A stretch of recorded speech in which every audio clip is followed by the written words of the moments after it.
Hello everyone, and welcome to English Unlimited. Today we are going to explore one of the most famous novels in American literature, Moby-Dick by Herman Melville. This book was first published in 1851, and it is a story about the sea, about whales, and about human obsession. In this video, I will give you a very long and detailed summary in simple English, B1 level, so you can enjoy this classic story while practicing English. It will be a continuous narrative from beginning to end. So, let's begin the voyage. The story starts with the famous line, "Call me Ishmael." Ishmael is the narrator.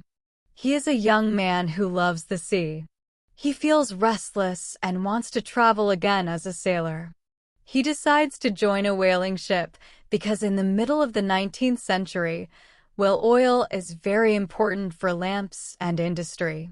Ishmael goes to New Bedford, a city full of sailors. There he stays in an inn called the Spoonerin.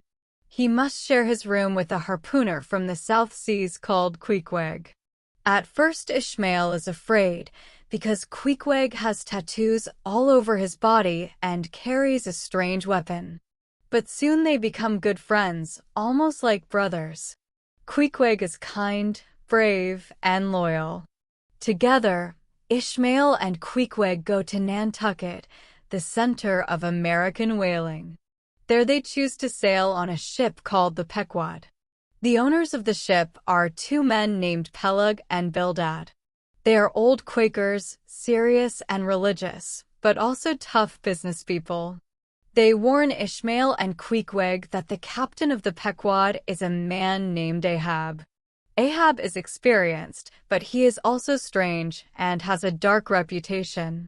He lost one leg to a great white whale, and now he walks with an ivory leg made from whale bone. Before they sail, Ishmael meets a mysterious stranger called Elijah. This man warns him not to sail with Captain Ahab because bad things will happen. Ishmael feels uneasy, but he and Queequeg still join the ship. On Christmas Day, the Pequod leaves Nantucket and begins its long voyage across the oceans. At first, everything seems normal. The ship is full of sailors from many nations. Starbuck, the serious first mate, Stubb, the second mate who is always cheerful, and Flask, the third mate who is short but tough. Each mate has his own harpooner, and Queequeg is one of them. The sailors hunt whales, cut the fat, and melt it into oil.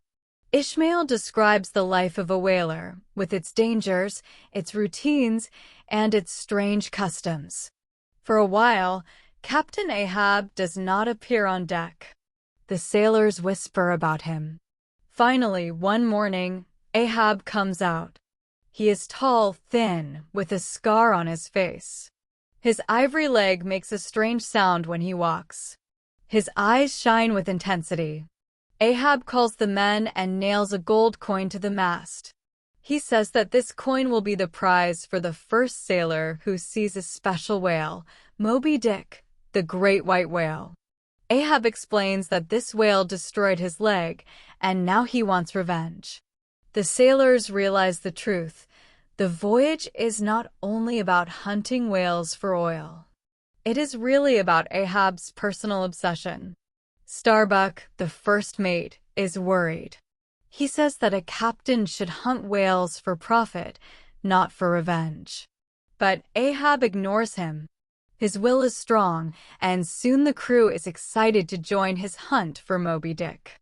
The Pequod sails across the Atlantic, around Africa, into the Indian Ocean, and toward the Pacific.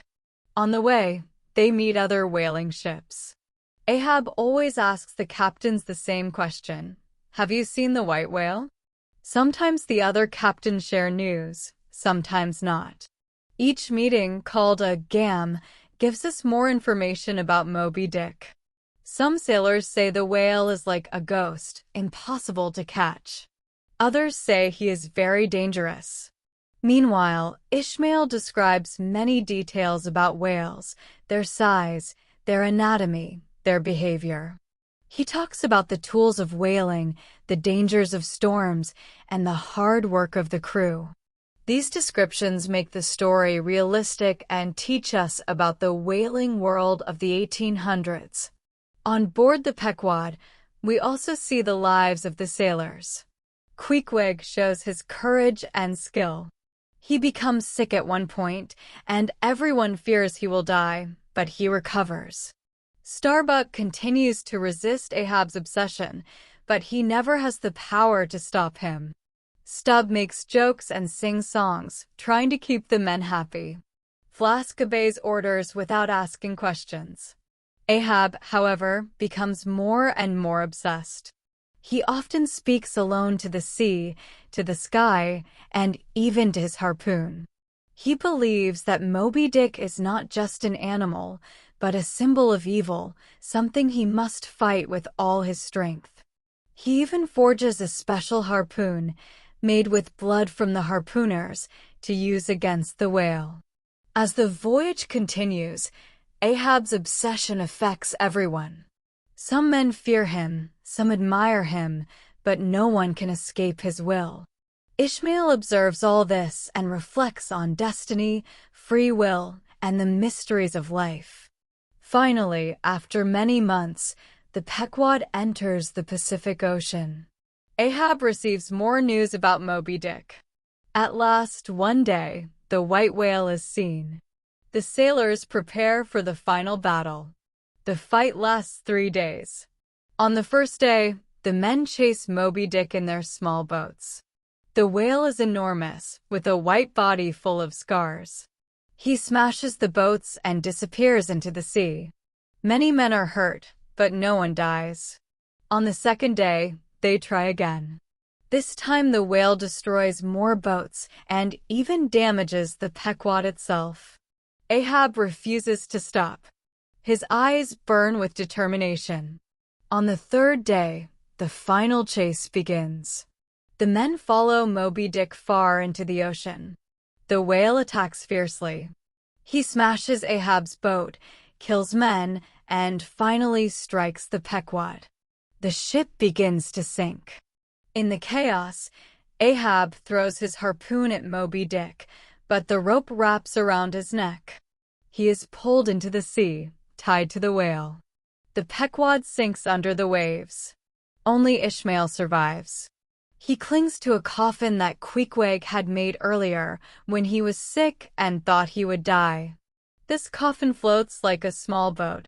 Ishmael drifts alone on the ocean until another ship, the Rachel, finds him and rescues him. And so the story ends. Ishmael is the only one left to tell the tale. And that is the story of Moby-Dick by Herman Melville. It is a novel about the sea, about whales, and about the life of sailors. But above all, it is about obsession. Captain Ahab could not accept his limits. He fought against nature, against fate, and against the white whale. In the end, his obsession destroyed him and his ship. Through Ishmael's words, we learn about courage, friendship, the beauty and danger of the ocean, and the importance of balance in life. Melville's book reminds us that when a person gives everything to an obsession, they may lose everything else. Thank you for watching this very long summary in simple English, B1 level, here on English Unlimited. If you enjoyed this story, please remember to like, share, and subscribe for more classic literature explained in easy English. Which part of Moby-Dick impressed you the most? The friendship of Ishmael and Queequeg, the obsession of Ahab, or the final battle with the whale?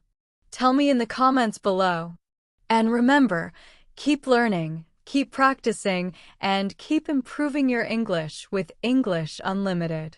See you in the next video.